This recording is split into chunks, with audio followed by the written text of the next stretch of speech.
Hey everyone, you're listening to Everything with Easton, and I'm your host, Easton Cook. Now, I just recorded this entire episode, video, audio, all of it. And then when I looked at the recording on GarageBand, which is what I use to record, I never hit record. So this is my second take. I am doing this all over again. That's totally okay. We're gonna knock this out. So, look, I've mentioned before, I'm attempting to go through the Bible. I'm starting with Genesis, but I'm not necessarily reading the Bible in order. I'm not really going to go to Exodus right after. I mean, I might, but Genesis was more of a starting point, right? An anchor for me. Somewhere to, kind of get the rhythm of reading the Bible, make it a part of my daily routine. That way I'm not just opening the Bible and saying, okay, what am I going to read today? Instead, now I have an anchor. I know where I'm starting. So I'm attempting to read every chapter of Genesis. Even when it gets boring and it's hard to concentrate. I'm going to go ahead and keep pushing on. Now, as I'm reading, there are some stories that kind of take me back to my childhood. Because I went to church when I was younger every Sunday morning, every Sunday night, and every Wednesday night. Without fail, I was there.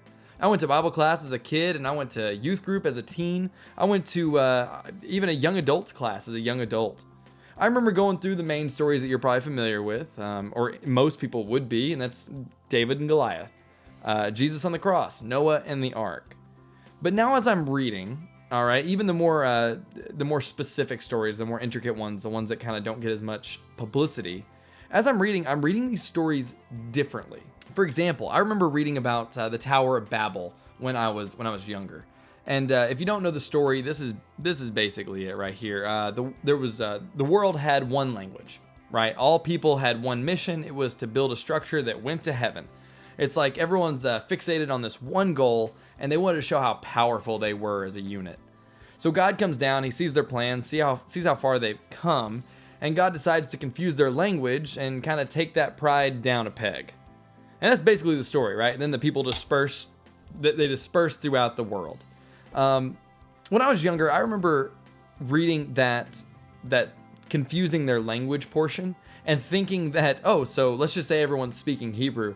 Now, all of a sudden, someone's speaking Japanese, someone's speaking Greek or Aramaic or even English, right? I mean, as a kid, that's kind of how I pictured it. Everyone just started speaking different languages. But now that I'm older, living in the world that we're living in today, I'm thinking that God simply allowed the people to believe that the words they spoke no longer held their original meaning, and they meant whatever they wanted them to. So I see this as a more plausible explanation because of today here in America, or even honestly even in the world right now. Matt Walsh of the Daily Wire created a documentary where he goes around and asks a very simple question, and that is, what is a woman? The people that he interviews, they primarily speak English, except for a handful. He goes to Africa at one point, and the people that primarily spoke, even though everyone's answer was pretty alarming for the most part. And I shouldn't say everyone, because the people in Africa, they gave a straightforward answer, but the people that spoke English, they could not seem to define what a woman is. Instead, they use a bunch of words, kind of like a word salad, or they redirected the question back to Matt, or they're answering any other question except for that one question. Our language kind of feels like it's confused today. We used to be able to answer that question, right? Oh, what's a woman? It's an adult human female. But if you get on TikTok, even now, the new genders, the explanation of sexualities, and the overall understanding of life just as a whole has changed. Now, of course, language evolves over time, of course, but a total difference in how you understand and how you evaluate life, it really feels like we're kind of in a Tower of Babel situation. Now, that's just one of the things I read today. I had to discuss it. Let's go ahead and dive into our 3 topics today. Number 1, the title of the show. Does everything happen for a reason? You probably heard this said, and you probably said it yourself. It's pretty likely. Something goes wrong in your life, and you think to yourself, it's okay. That happened for a reason. Or a family member, a friend, a coworker tells you, hey, don't worry about that. It happened for a reason. Well, I don't necessarily think that's true. At least I don't think that that statement should be so broad and all-encompassing. I believe some things happen for a reason, all right? A little cause and effect in life. So a tree falls on your house for a reason. The reason is you began cutting it down and you never finished. You never got around to fully finishing it and cutting it down. So it finally leaned in and fell on your house. That makes sense. That's the reason. Or you finally quit your job and you find success in another job. Well, you took the leap. You were rewarded for that, but it could have gone the other way. So you finding success happened for a reason. The reason was you quit your job. It's if it went another way and all of a sudden you didn't have success and you found a worse job, or even worse than that, you didn't find another job.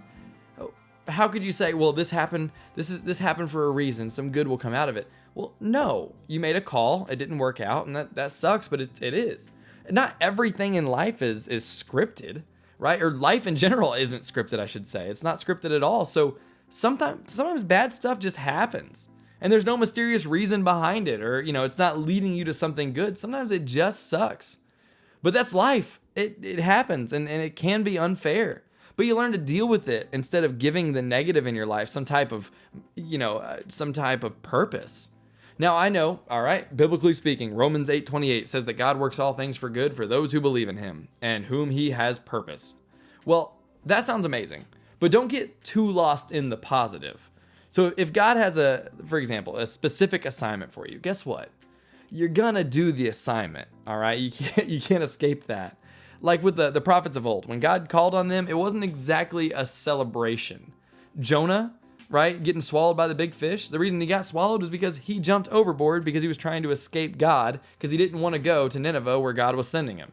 So when prophets were called, they typically weren't celebrating. They typically were a little more scared. They realized that they probably end up imprisoned or beaten and ultimately killed. But of course, God would take care of them up to that point. And of course, after they died, there was the promise of heaven as well.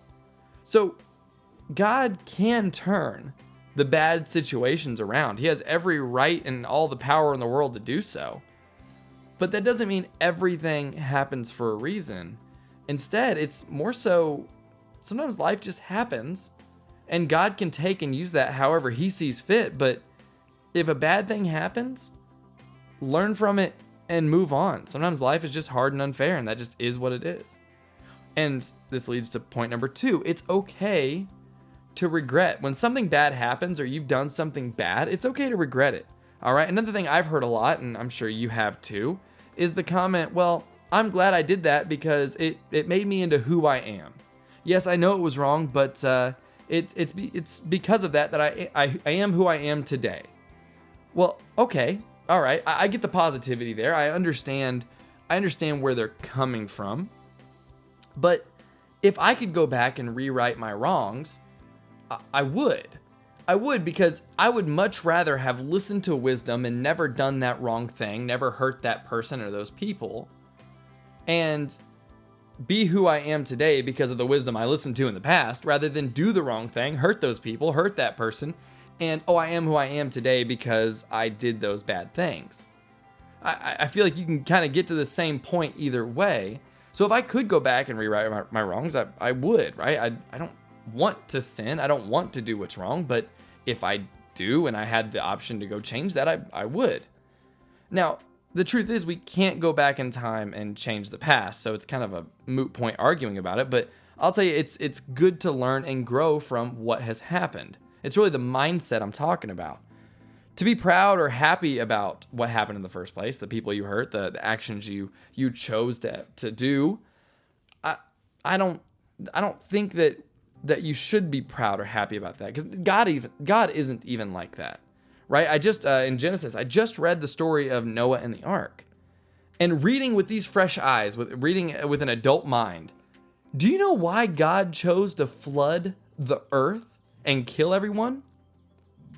It's because he actually regretted making man in the first place. Let that sink in for just a moment. God himself looked down, saw man and how evil they've become, and thought, nope, can't do this anymore. I'm done. Bye. And floods the earth to kill them all.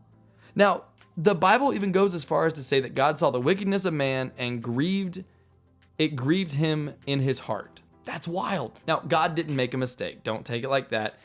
What he did is he looked down, saw what sin did to man, saw what evil did to man, and he hated it. Hated what he saw there, and he regretted making man, and he didn't like how corrosive people got without him in their lives, without God in their lives. So if God can regret, then so can we. And then God even promised to never destroy the earth with water again. He sent out a rainbow to remind us of that promise. And just like how it's good to work and then also rest, just like God did in the beginning, it's also okay to regret something and then attempt to make it right, attempt to make it better. And God regretted making man, and then what did he do to make it right? He sent Jesus to die on the cross for our sins. So he saw an issue, regretted doing it, and then thought, you know what? But there is a solution, and found it. So grow from your past, grow from the wrong, but don't be proud of it. And lastly, number 3, don't fall into the comfort zone either. That regret, that growth from your past can really make you into something great, right? Oh, I regret doing that, but you know what? I'm going to do everything I can to not do it again, because that's growth, baby. So I'm going to do better this time. And at some point, you're going to grow, and then, all right, I'm pretty happy where I'm at, right? Whatever category of life that is for you, your job, your attitude, your relationships, whatever it is. Now, you'll get comfortable. And when I say comfortable, I don't mean like a big poofy couch and pajamas and a shower. Like you're like, oh, I live in comfort. No, it's instead you know what you're dealing with. And even if that thing is bad, it took forever to get there, you're there, so that's where you're going to stay. Because, you know it. Now, there's this Gallup poll where 50% of American workers were dissatisfied with their job. So let's just jump into the job portion for a minute. 50%, that's half of America, is dissatisfied with the job they do. Why is that? Now, there are probably millions of reasons, all right? Everyone's different. But one common reason that I can imagine is comfort. All right, they found a job and they've spent over a decade working that job and they're good at it, right? Or however long. And they're good at what they do. Now that job doesn't recognize them like they used to, or they're not paying them fairly with inflation or however the economy's going. And also they've taken away some benefits that were originally there. And so now the thing that kind of got you in the door is gone. But again, you've been there so long, you know the job, you're good at the job, it's comfortable, even if you're not happy where you're at. I mean, for example, you ever get that burst of energy to do more?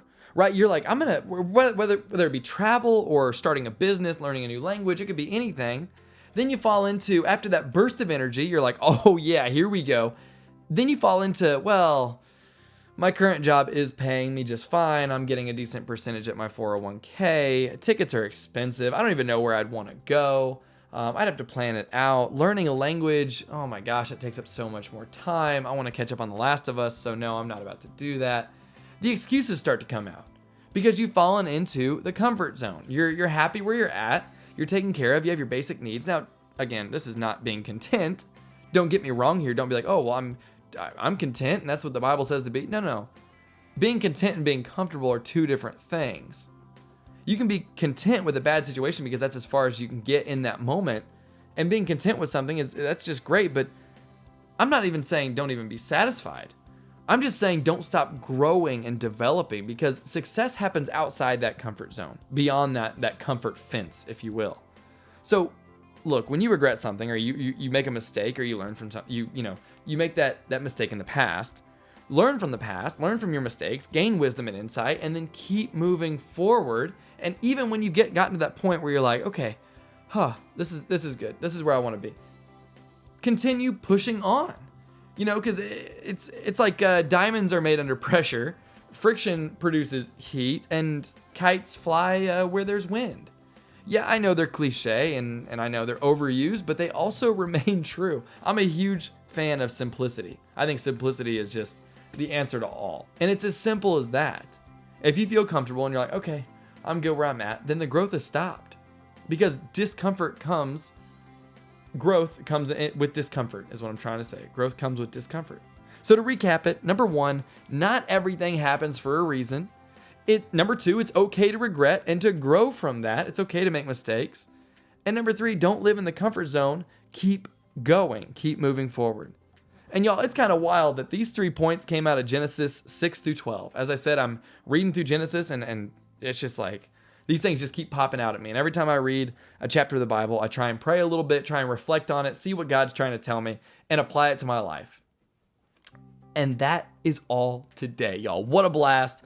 Really enjoyed talking to y'all today. If you haven't already, please leave that 5-star review. Follow me on Instagram at Easton Explores. Subscribe to my YouTube channel. You can actually watch this episode on my YouTube channel. I'm filming it for the second time, like I mentioned. Shop my Amazon store using the Linktree link in the description below. I've got everything on there from what I use at my house, what I use at my business, which I'll do a separate podcast on that at some point. Just everything, from the basic necessities to I want to get into YouTube and podcasting. It's all on there. So definitely shop that, y'all. And I will talk to y'all next Wednesday. God bless.